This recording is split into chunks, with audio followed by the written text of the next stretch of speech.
21st Precinct, Sergeant Waters. Where was the car parked? 61st and what? Were the doors locked?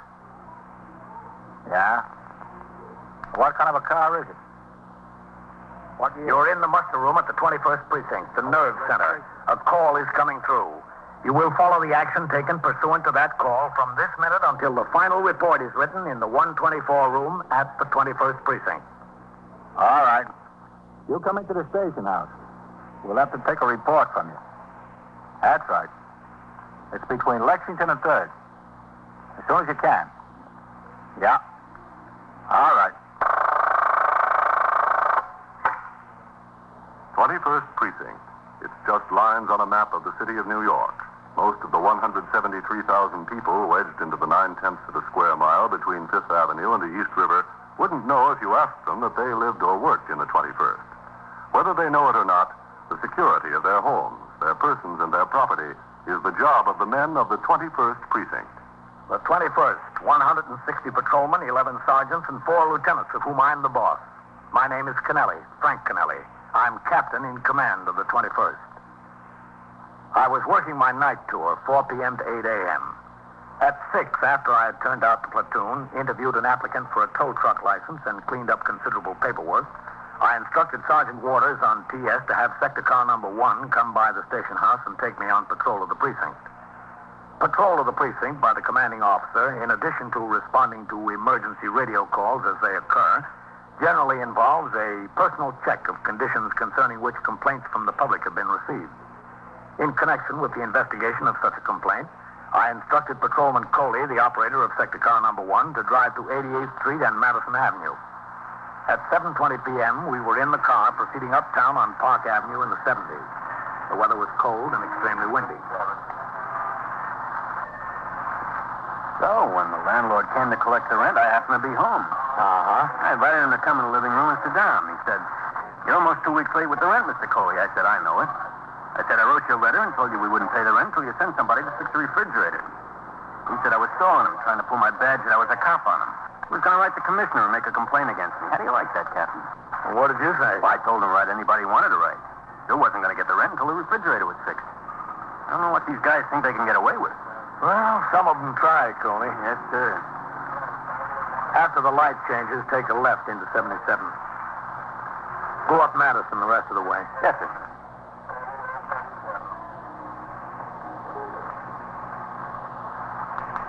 Captain. Yeah? What do you think of those 2 guys in the Cadillac there? Yeah. They look so good to me. They're sure making an effort to act calm, aren't they? Yes, sir. When the light changes, take off behind them. We get a look at the registration plates. But 2 guys that didn't own a new Cadillac, that's them. All right, there's the light. Let them go ahead. Okay.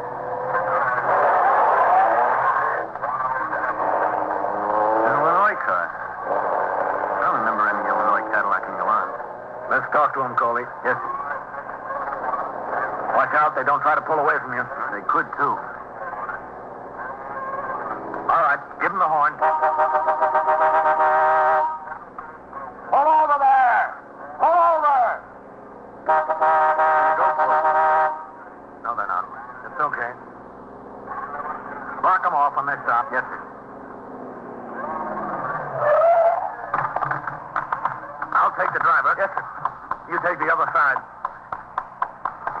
Watch him now. Yes, sir. What's the trouble, officer? That's what we want to find out. Let's see the registration. And your operator's license. Oh, I forgot to take them. They're on a dresser. We made every light, didn't we? Yeah, every light. You, keep your hands up there where I can see them. Is this your car? Well, as a matter of fact, no. Well, whose is it? Friend of ours. Right, Ruby? Yeah, right. A friend lent it.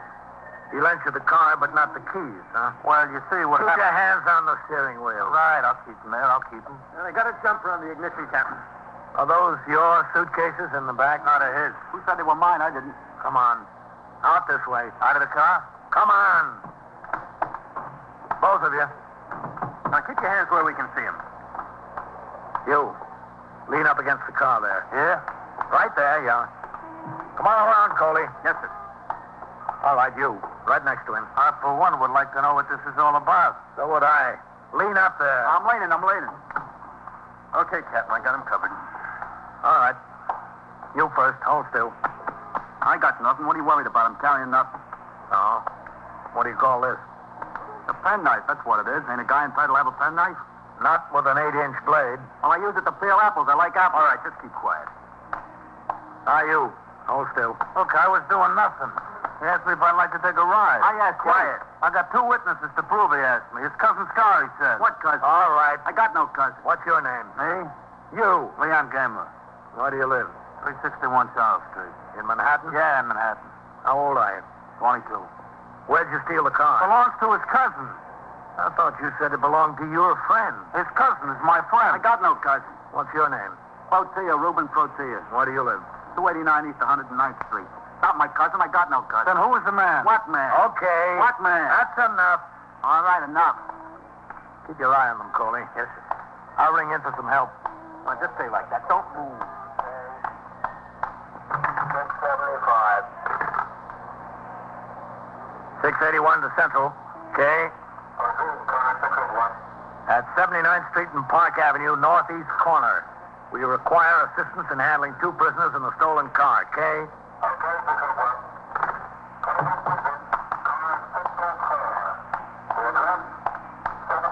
Okay, Coley. They're sending another car over. Yes, sir. I did nothing. Nothing. Don't say my cousin. I got no cousin. Go for a ride. Get some air. That's all I was invited to do. Well, you've got another invitation now, mister. To a party. You're giving it. Within 2 minutes, sector car number 4, Patrolman Joe Ryan, operator, and Patrolman Daniel Ziegler, recorder, arrived at the scene.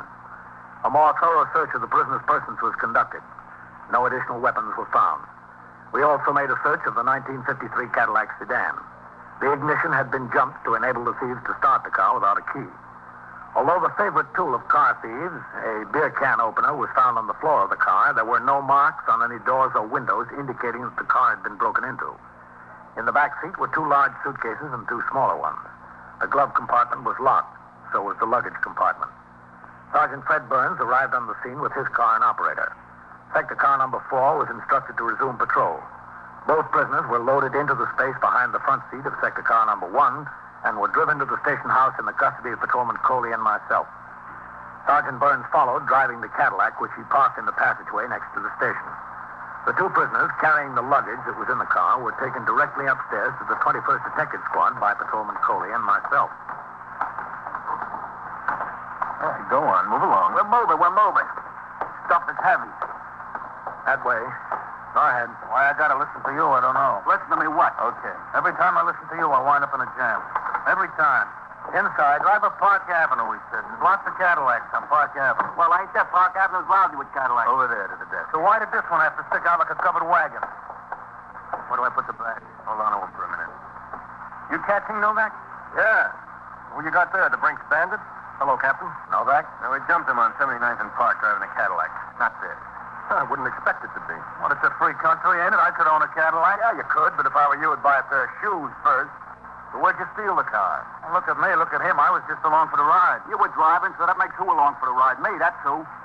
Where do you want the suitcases, Cap? Hold on to them. Look, what is this, Grand Central Station? Hold on to them. All right. You don't have to take offense just because I made a remark. Where's Lieutenant King, Novak, in his office? Yes, sir. You, what's your name? Me? I'll be in there with him. Yes, sir. Protea, Reuben Protea. All right, where do you live? 289. Yes. Captain Kennelly. Hello, Matt. Captain, leave the door open, would you? Yeah, sure. Turn off the heat in here. It gets ice cold. Leave it on, burns up. That radiator knows no middle ground. Well, what do we got out there? I was on patrol with Coley. We jumped a couple of thieves in a Cadillac. Oh, good work, Captain. Car's got Illinois plates. There were some suitcases in the back seat. Uh-huh. The car's not in the alarms or in the automobile. They say where they got it, Cap? No, they didn't say anything yet, Matt. They will. Have a look at them. Sure. You know, they look like a couple of users to me, Matt. Oh, wouldn't be surprised. You don't need a job to have an occupation, do you? That's true. That's very true. All right, what's your occupation? Well, you know the guys that put down linoleum and tiles on the floors? Yeah. Is that what you do? No. I'm a helper. The linoleum layer, he says, hey, Leon, get this, get that. So I get it for him. That's my occupation. Yeah. Only I ain't working. What do you call stealing Cadillacs? Who's this? A new ingredient has been added. Lieutenant King. Hey, Ruby, a lieutenant and a captain both. That's better than last time, huh? Yeah, we're getting up in the world. When was last time? When? I don't know. 3, 4 weeks ago. Before Christmas, huh, Ruby? After Thanksgiving. Oh, I'll kill him. Where was it? Down in my neighborhood in the village. All we had then was detectives. Now a lieutenant and a captain. Boy, this is living. Yeah, living. I should join you. Where was it? 6th Precinct? Yeah, I think so. Is that right, Ruby? I don't know. The police stations all look alike. What'd you get picked up for? Stealing out of cars. They caught us with a key that we took out of a car down there. What happened to the case? We're right on bail. $2,000 bail. 1,000 for him, 1,000 for me. So you're out thieving again. Oh, well, listen, a bondsman costs us $50 apiece. We got to pay for him some way, don't we? We got to live, don't we? We got to live high. High on a hog. That's us, right, Ruby? Right, high on a hog. Stick around, boys.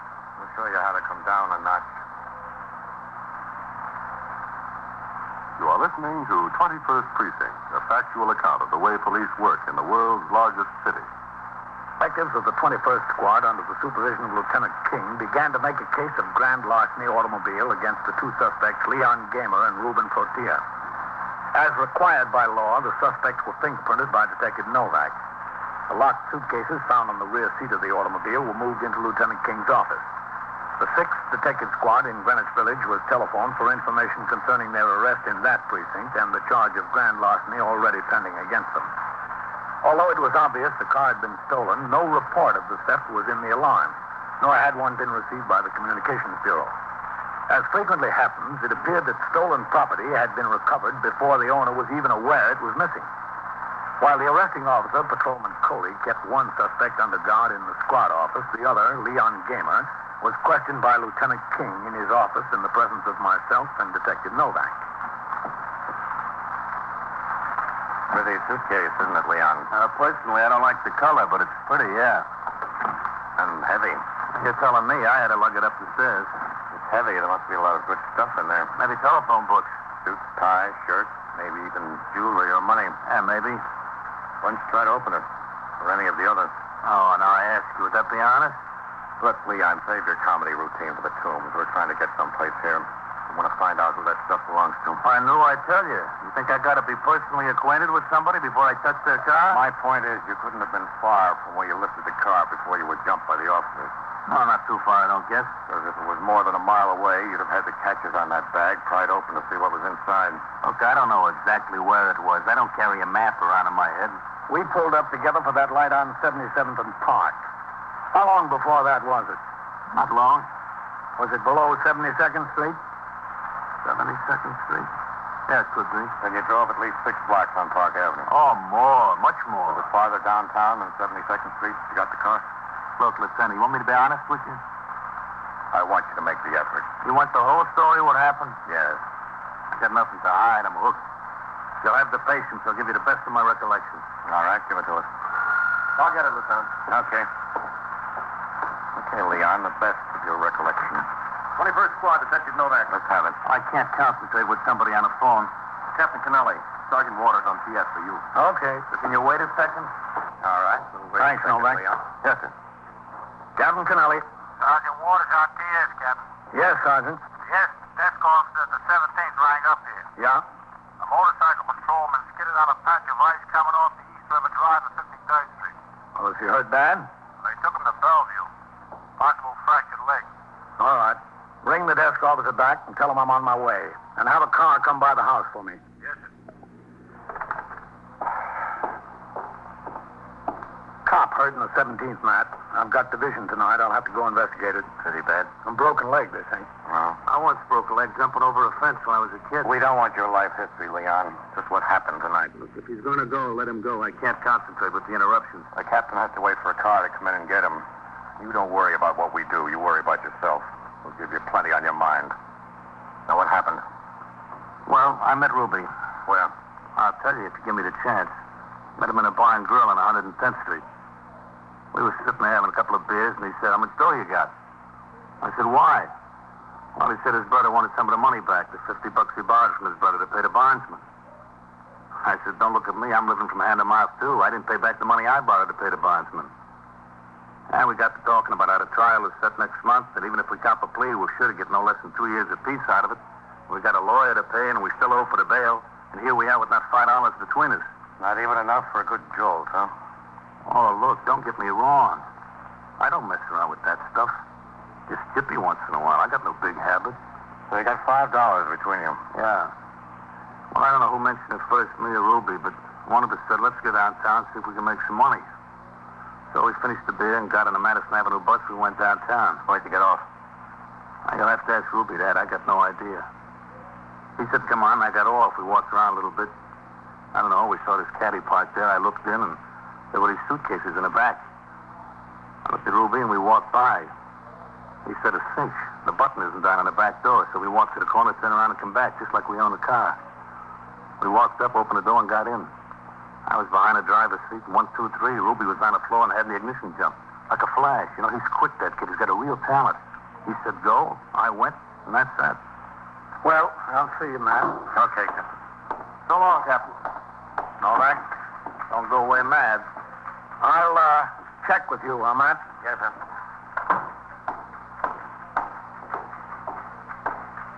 Well, looks like you'll have to go to court in the morning, Coley. Yes, sir. Hey, what's that for us? Can't you keep quiet for 2 seconds? Well, I try. Don't say I don't try. Had a dentist appointment, but that won't be hard to cancel. All right. I'll leave instructions with the desk officer that you're to go on reserve after you get those 2 books in. Yes, sir. Thanks, Captain. It was a good collar. Hey, what gives in there? What's he telling them? You'll get your turn, Ruby. Well, see you later, Coley. Yes, sir.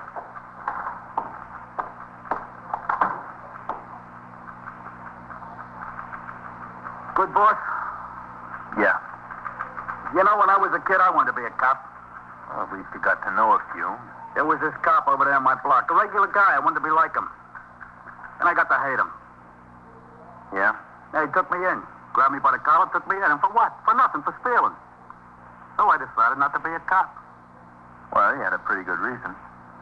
What's he telling them in there? How much could there be to say? You think I could talk? That Leon, boy, chew your arm off. I got nothing against cops. I even like you. Thanks. Oh, but that's nothing. Don't be too glad. I like everybody. Even Leon. If anybody could like Leon. He ain't very particular about his friends. What's he telling them, do you think? All about the deal, I guess. Well, he can leave something for me to say. I'll go in there and stand like a dope. They'll know everything I got to tell them. Oh, here they come. All right, go over there and sit down, Leon. Over where? Over here with him? That's right. Come on, Ruby. What'd you tell him, Leon? Get going, Ruby. My life history, A to Z. Well, what'd you tell him about me? Come on. Yeah, all right. Just don't make me out a liar to them. How could I tell him? I don't know what you said. Inside. Sit down over here. Yeah. Right here? Yeah.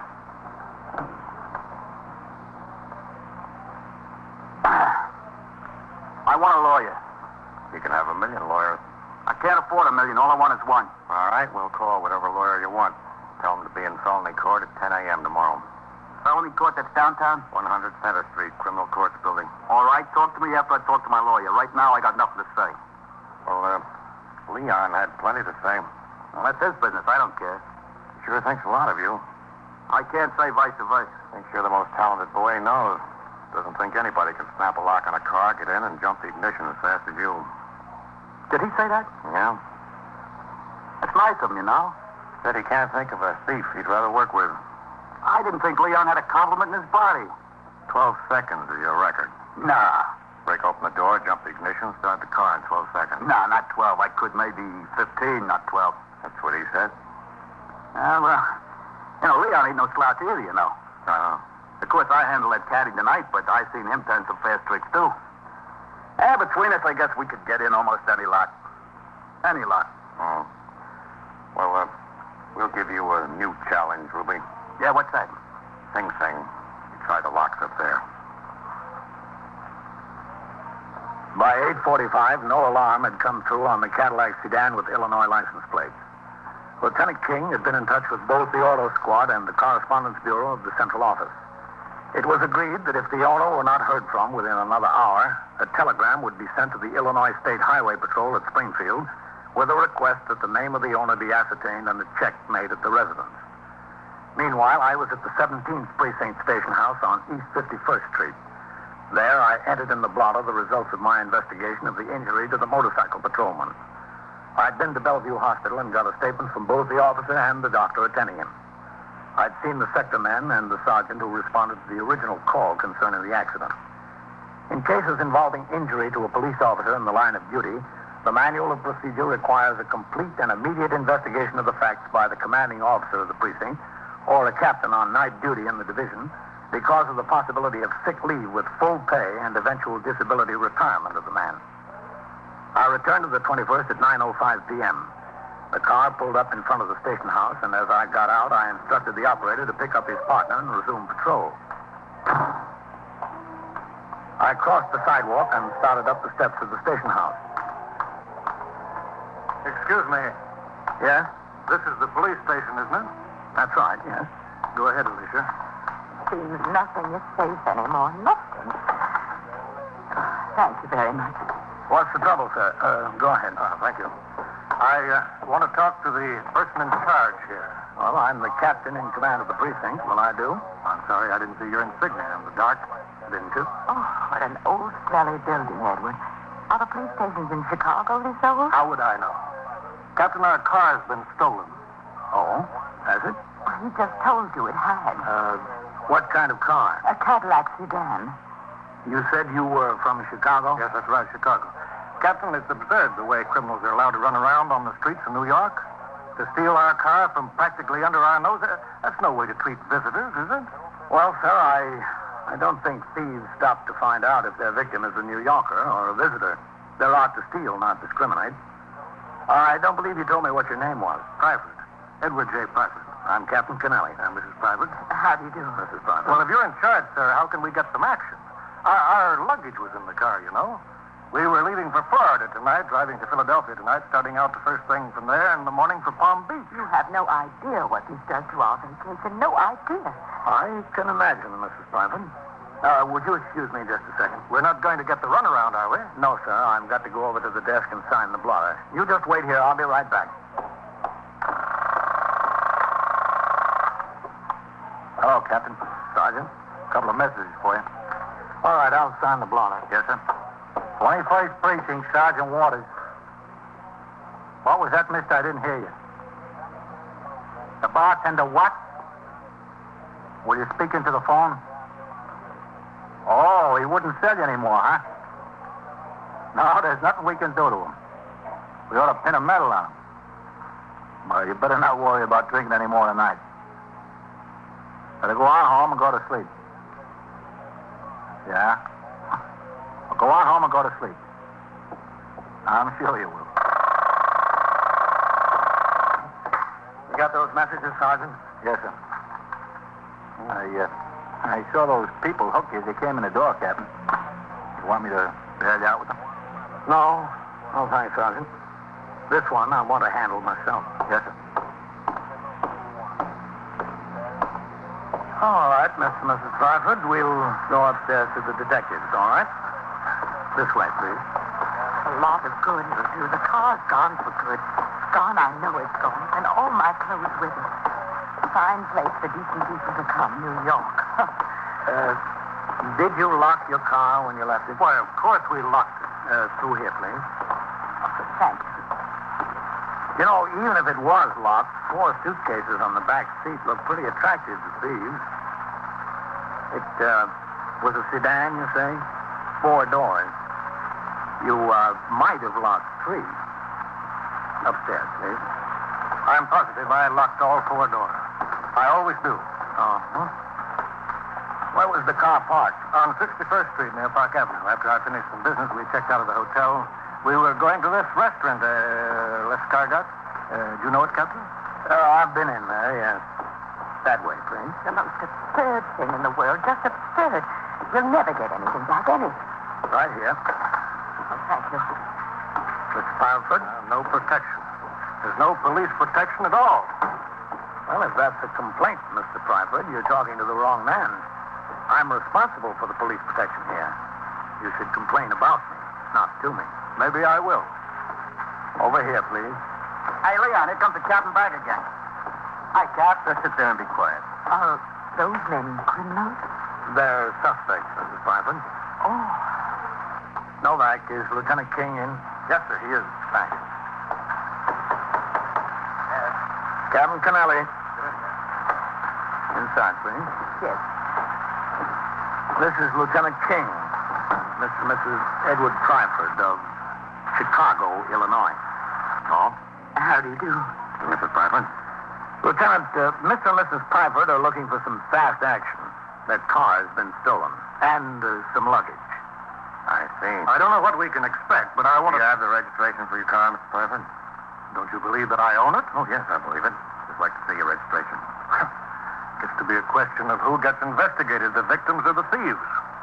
Oh. There you are. Mm-hmm. Thank you. Do you mind looking on that table behind you? What? Is that your luggage? Edward. It is. Have you got the car, too? Yes, we've got it. Well, Edward, some of it's missing. There was more. The trunk, in the trunk, there were 3 more bags. What about that? You've got the keys to the trunk in your pocket. We haven't touched it. The other bags are still in the luggage compartment. The car's not damaged, is it? No, not a scratch. Yeah, we've got the thieves. Those 2 boys outside. You saw them. Yeah, well, does everything look all right, Alicia? Yes, I think so. I think so. Well, this vanity case has a little scratch on it. Oh, does it? Sorry. But it might have been there. Well, I suppose that covers everything. Not quite everything, Mr. Twyford. No? You might say thank you. Oh, I'm sorry. Thank you, Captain. We're really deeply obliged. You're welcome, Mr. Twyford.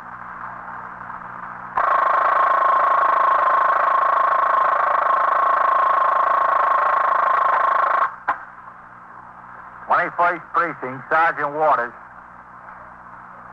What do you mean robbed, lady? Held up? Oh, burglars. Well, when did this happen? During the night? Yeah?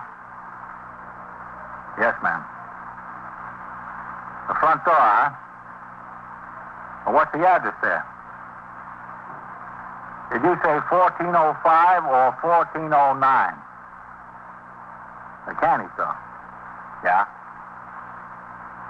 Well, what did they And say? so it goes, around the clock, through the week, every day, every year. A police precinct in the city of New York is a flesh and blood merry-go-round.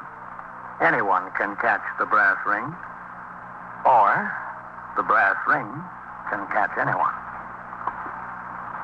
21st Precinct, a factual account of the way the police work in the world's largest city, is presented with the official cooperation of the Patrolmen's Benevolent Association, an organization of more than 20,000 members of the Police Department, City of New York. Everett Sloan in the role of Captain Kennelly, Ken Lynch as Lieutenant King. Featured in tonight's cast were Ethel Everett, John Sylvester, Bill Lipton, Mandel Kramer, John Markin, Wendell Holmes, and Harold Stone. Written and directed by Stanley Niss. Produced for CBS Radio by John Ives. Art Hannah speaking.